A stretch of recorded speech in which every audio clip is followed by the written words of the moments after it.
I know Pilot was rotating in today, but what have you seen out of him since being called up and kind of adjusting to your system? Yeah, he like any guy that's called up or new player, it's going to take some time for him to adjust and acclimate, but he works through the process. He's a competitive guy, and he's in the midst of that, doing very well.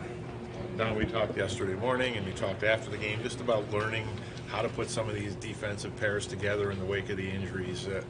Today's thought having Owen with Casey, and Casey's a guy we've seen grow consistently. What's your thought on just the way Casey can help him if that's what you go with tomorrow? Yeah, Casey is very familiar with how we want to play, which I think is a help. Obviously, right shot, left shot.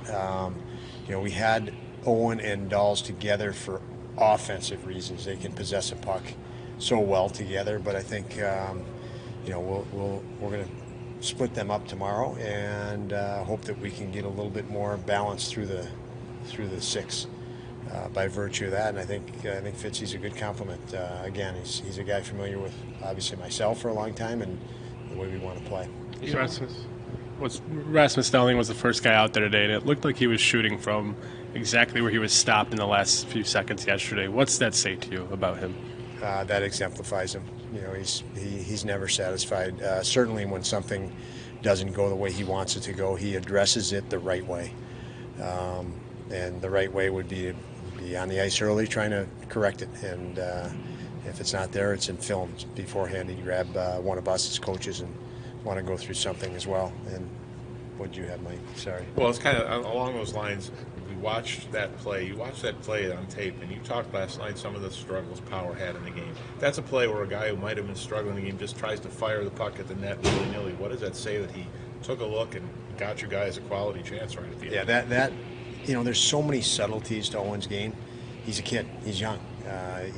He's never played at this level, or very few games now at this level. But to have the presence to know and feel, and not so many guys feel the pressure in the heat of the moment. They lose sight of plays that are around the ice and vision, and he didn't on that play. That was a spectacular but subtle indication of how high his potential is, how high his talent is. What does he need to do defensively? I mean, the first goal goes in. That just happens. The third goal, he knocks it out with his glove and gets it out of trouble. It just ends up knuckleballing in. I mean, what did you see from his defensive game last night? Just a little off, and what does he have to do? Yeah, he was off, but so were about 12 other guys. And when if you say 12 other guys and 9 of them are the guys in front of you, you're picking up way more baggage that they left behind. And we went through this with Darlene. He's always engaged. As a defenseman, you can back off and play really conservative, and nobody notices any errors out of you. And the puck goes in your net, and nobody can point a finger at you. But when you're aggressive and you play, assertive, and layers in front of you fall apart, you can look bad. And unfortunately, that's what happens. But I give all our defensemen a lot of credit for that, because and then it falls on the goalie. You turn to him and say, "Well, he should have made that save." Well, it should have been stopped a couple of plays before that. Our last 2 goals against were layers of the forwards that just didn't do what they needed to do, and that was upsetting. We talked about it as a team this morning, and again, it does. You always look at the defenseman or the goalie last because they were the final thing, but I can tell you mistakes were made well before that on the last 2 goals against. Is Owen at a point in his career, much like Rasmus experienced a couple of years ago, just expectations are maybe too high from the outside and people forget that he's 19? Do you know what I mean? Yeah, I mean, I don't worry about expectations other than internal expectations. It's hard, and that's no disrespect to anybody else having, their viewpoints, opinions, whatever. But, for Owen, he's got to stay within himself. We as a team have to stay within ourselves and get, target what needs to be worked on next. I think, Owen's an incredibly talented hockey player and very effective for us.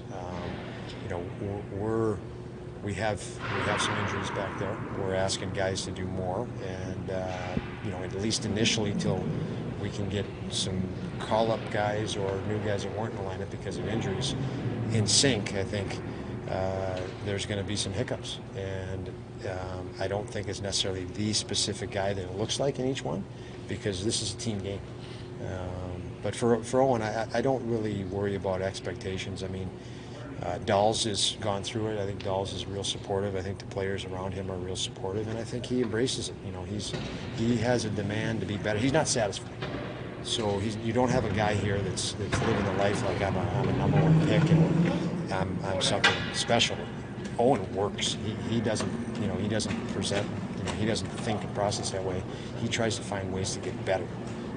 He tries to find ways of what are my responsibilities? What am I missing? Responsibility. So he is so engaged in becoming a better hockey player and doing things for the right reason that you respect the person, not only a player, respect the person for that. Tage certainly got his shots against Montreal. He had 12 shot attempts, 8 on goal. So he's getting the chances to shoot it and do it. What does he have to do to get one to go in for him?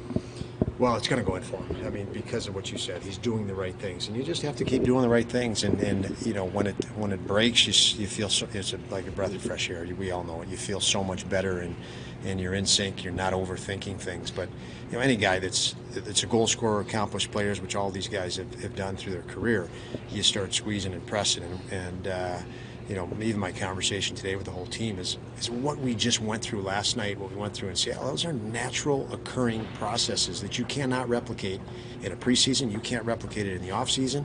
So we have to embrace it. Hey, we didn't do as well as we wanted to do last night, but if we react and overreact and react negatively, we're just going to compound it. We're going to compound pressure, anxiety, tension, and more fatigue and more worry and more concern. So what we went through last night, what Tage is going through is healthy, and it's essential to go through that. Unfortunately, like I said, you can't replicate that.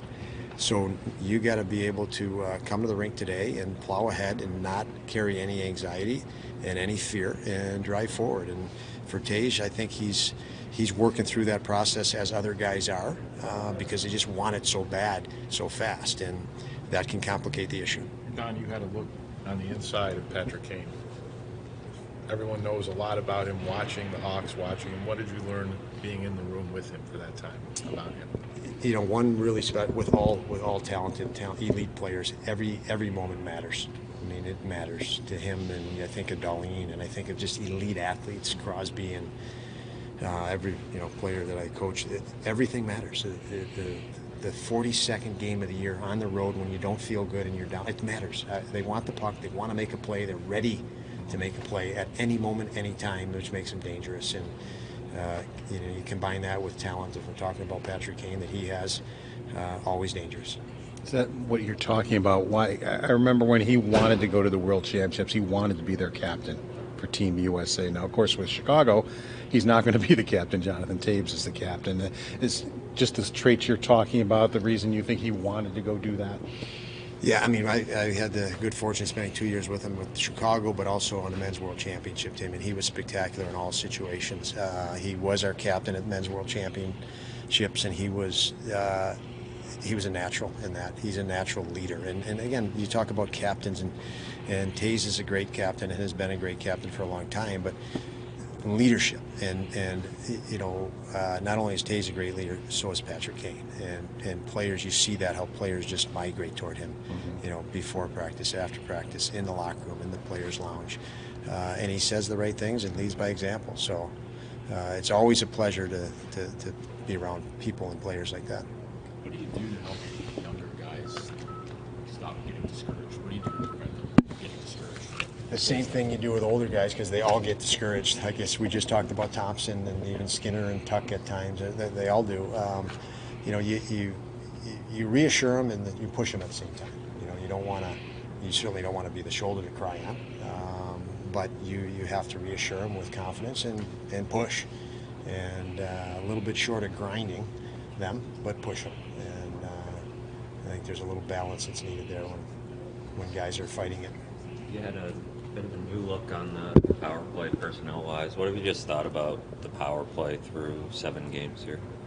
I mean, I haven't liked it, but that's, that again, I think we have to go through a process. We don't have guys that have been on power play for 5 years. Look around the league, the top power plays. There's guys that have been on it for 5, 6, 7, 8, 9 years, and at that point you can just kind of hit the reset button.